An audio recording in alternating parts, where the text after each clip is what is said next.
வணக்கம் நண்பர்களே, அனைவருக்குமே பார்த்தீங்கன்னா வணக்கம். சற்று முன் ஓபிஎஸ்ஸின் காலில் விழுந்த எடப்பாடி பழனிசாமி மிக முக்கியமான ஒரு தகவல் ஒன்றை பார்க்க போகிறோம் நண்பர்களே. குறிப்பாக பார்த்தீங்கன்னா ஆணவத்தின் உச்சியில் ஆடியதன் காரணமாகவே தற்போது எடப்பாடி பழனிசாமி கட்சியை இரண்டாக பிளந்து வைத்திருக்கிறார். ஒன்று ஓ பன்னீர்செல்வம் அணி அப்படின்னு சொல்லிட்டு, இன்னொரு புறம் பார்த்திங்கன்னா எடப்பாடி பழனிசாமி அணி அப்படின்னு சொல்லிட்டு இரண்டு அணிகள் பார்த்திங்கன்னா பிரிந்திருக்கக்கூடிய ஒரு சூழ்நிலையிலே இரவோடு இரவாக ஓபிஎஸ்ஸின் காலில் விழ வேண்டிய ஒரு சூழ்நிலைக்கு இந்த ஒரு சூழ்நிலையில் தான் இரவோடு இரவாக பார்த்திங்கன்னா ஓபிஎஸ்ஸின் காலில் பார்த்திங்கன்னா விழப்போவதாக தகவல்கள் அப்படின்றது வெளியாகியிருக்கிறது.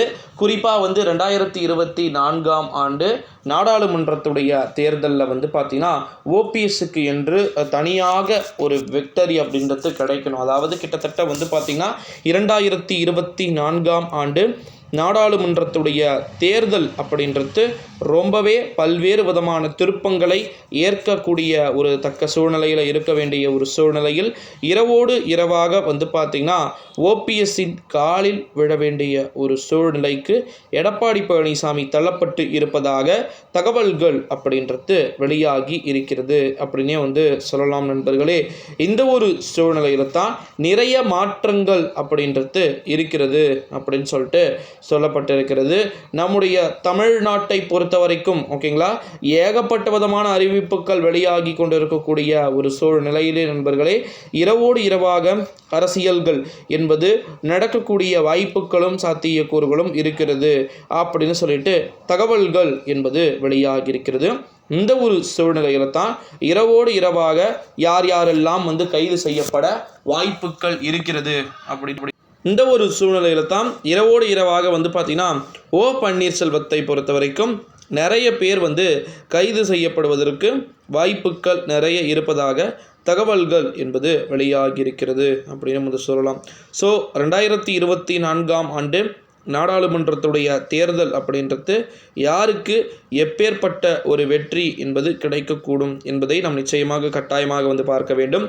ஏன்னா இருக்கிறதுலையே தேர்தல்கள் 2024 இருக்கட்டும், அடுத்தடுத்த தேர்தல்கள் ரொம்ப மிக முக்கியமானதாக பார்க்கப்படுகிறது.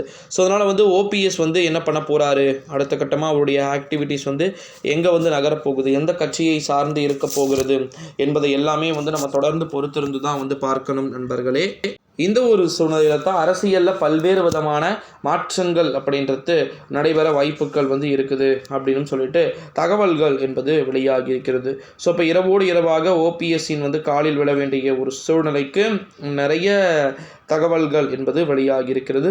ஸோ அடுத்தடுத்த காணொளிகள், அடுத்தடுத்த வீடியோக்கள் தொடர்ந்து இருக்கிறது நண்பர்களே. அதை பற்றி நம்ம ஒவ்வொன்றாக ஏகப்பட்ட விஷயங்கள் இருக்கிறது பார்க்கலாம்.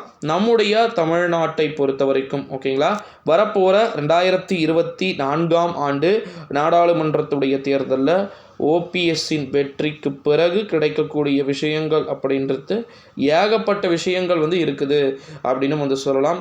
ஸோ அடுத்தடுத்த வீடியோக்கள், அடுத்தடுத்த காணொளிகளில் நம்ம தொடர்ந்து பார்க்கத்தான் போகிறோம் நண்பர்களே. என்ன அறிவிப்புகள் வெளியாக போகிறது அப்படின்றத நம்ம கண்டினியூஸாக வெயிட் பண்ணி பார்க்கலாம். ஸோ இந்த வீடியோவை உங்கள் ஃப்ரெண்ட்ஸ் அண்ட் ஃபேமிலி எல்லாருக்குமே பார்த்திங்கன்னா ஷேர் பண்ணிக்கோங்க. அடுத்தடுத்த விஷயங்கள் நிறைய இருக்கிறது, அதை பற்றி